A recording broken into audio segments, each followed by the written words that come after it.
Hi, it's Scott with YN Dental Lab here in Scottsdale, Arizona. Today we're going to be talking about proper scanning, landmark scanning, all sorts of different things that we're looking for when we actually take our intraoral scans for all different types of procedures. Before you begin your intraoral scanning, it's always super important to make sure that the environment you're going to be scanning is dry.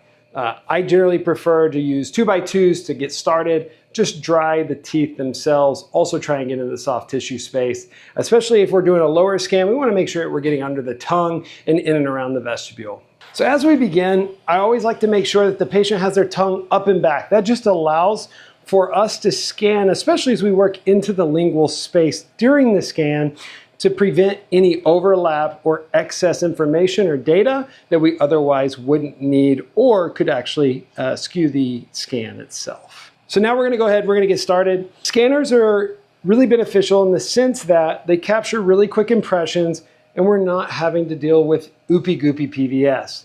One of the keys though is making sure that you're understanding what your scan path or scan pattern is. Every system and software is different. Some will require an occlusal lingual buccal scan. Others will actually require an occlusal buccal lingual scan. So make sure to follow up with your manufacturer specs before scanning. The next piece is always important that we make sure that scanners love topography. They love to have differences in the teeth and seeing that and recognizing it. And essentially, it's doing digital mapping.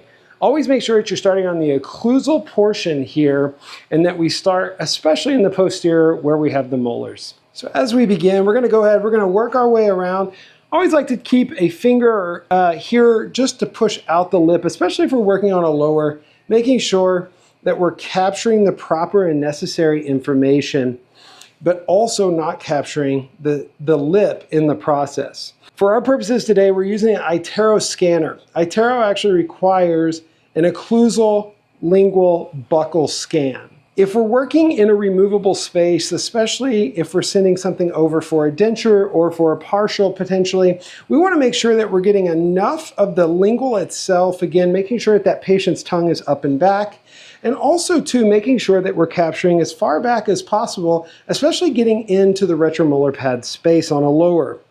From there, we're going to work to the outer portions here, working along the buccal. As we get to this space, go ahead and have the patient slowly close down. That is going to allow for the scanner head to get into this space along the buccal into the vestibule a little easier without creating so much stretching as you're moving that scanner through. It's also important to note that at times, especially if we're making a removable, whether it be a denture or a partial, that we do create a J-notch effect if needed to increase the tissue and into the vestibule itself in the scan. The lab can always go ahead and trim any unnecessary information that we otherwise collect in the scan itself. So at this point, I've captured a portion of the buccal. I'm going to have the patient go ahead and open back up. I'm going to work to the other side here, working to the distal portion here, that second molar, and then I'm going to start to work to the buccal and into the vestibule itself. Again, we're going to make sure that we're cleaning this up and have that patient close down if necessary to capture the proper information. At this point, we've gone ahead, we've captured the majority of the teeth themselves. At this point, I'm going to let the scanner itself go ahead and clean up. A lot of scanners now have great AI features. They'll do auto cleanup. At this point, go ahead and check to see what areas you may need to come back and pick up. So here we see some blue spaces. That's just telling us on these portions of the teeth that this is information that's lacking. So we're going to go ahead, we're going to rescan these spaces. So again, as we restart here, we want the patient to go ahead and lift their tongue up and back. So we're not collecting any of that information. And we're just going to work along the lingual here in this scan. And we'll just kind of go back through. We're going to recollect that info. And then we'll go ahead and stop to make sure that the scan itself is verified. So again, we still see a few little spots here. So we're going to go back and clean those up on the second molar, the first molar, and the second premolar. I'm going to have the patient lift that tongue up and back. And here we go. Sometimes it's important to note, again, that if the If the teeth themselves have too much saliva, again, it'll be very difficult to scan because of the fact that the reflection of the saliva back to the actual imaging or processing portion of the head of the scanner, it creates a reflection and then it can't pull those frames back into the scanner itself because it's got a reflection on it. So again, if you run into that, make sure you just dry that area out and then go back and rescan. So here, so at this point, we've got a pretty good scan going. Again, if we're looking for a removable itself, it would be ideal that we go ahead and we pick up a little bit more information here in this space, along the vestibule especially. If we start to see any digitized information, anything like this, we can do a few things. We can go ahead and actually trim that, or we can go ahead and rescan. Be careful not to overlap or layer this information, as that can become problematic for the laboratory whenever they're receiving these digital scans. So before we start an upper scan, we always want to make sure again that we're drying the teeth ahead of time. Again, also making sure that we're just getting the whole area itself on the upper dry, whether we get up into the vestibule if necessary. You can also use an air water syringe tip if you need to. One of the other big things that we see a lot of times here at YN Lab is we see where the scans are missing information, especially on uppers. The most important information is a lot of times we're missing the palate or we're missing the transition points between the hard palate and the soft palate. So as we focus on this today, I'll kind of show you as we make our way through the types of landmarks and information we're looking for. So as we begin our scan, we'll go ahead, again here on the upper, we're just going to dry everything out as best we can. Again, we can either use an air tip and dry this out, or we can use a 2x2. Today I'm just going to use a 2x2 and just try and get all this area dry. So again, as we begin here on an upper scan, we just want to make sure that, again, we start in a space where we can grab the information from the teeth first, establishing our topography points or just information that the scanner itself likes. So for this purpose, again, using iTero, we're going to be doing an occlusal lingual buccal scan.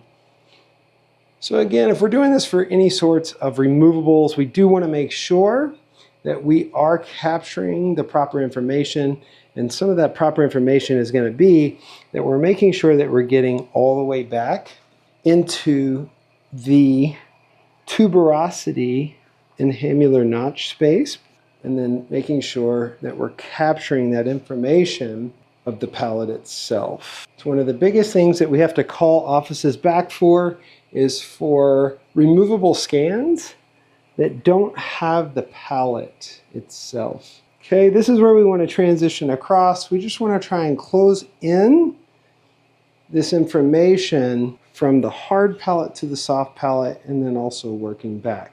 If you're ever stuck where you get information that's incomplete, like here we see in the palate space, we see a hole that has been created.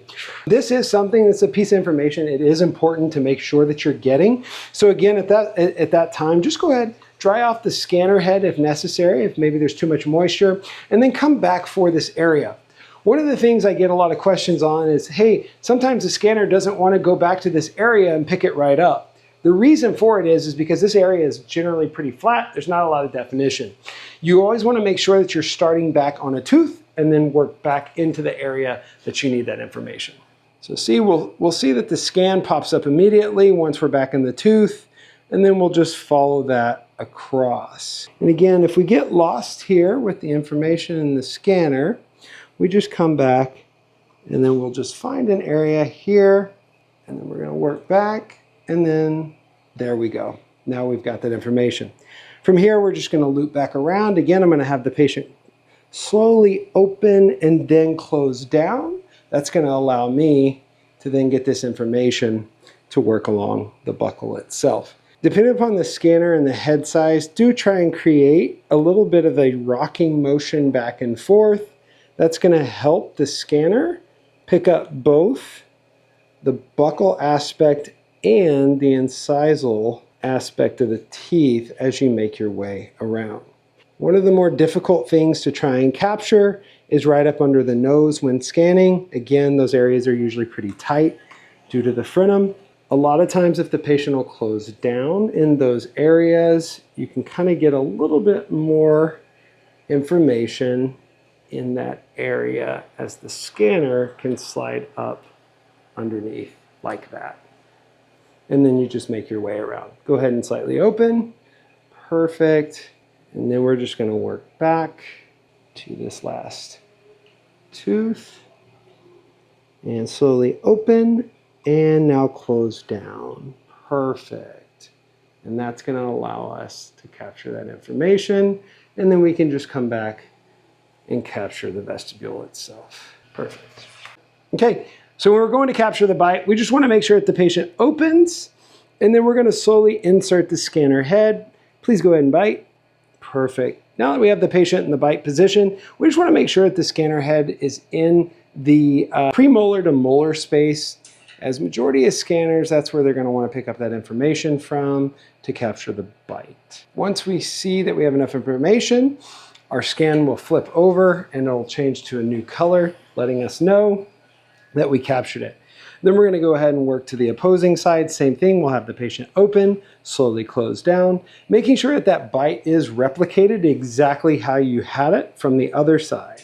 All right, perfect. So now we have our bites on both sides.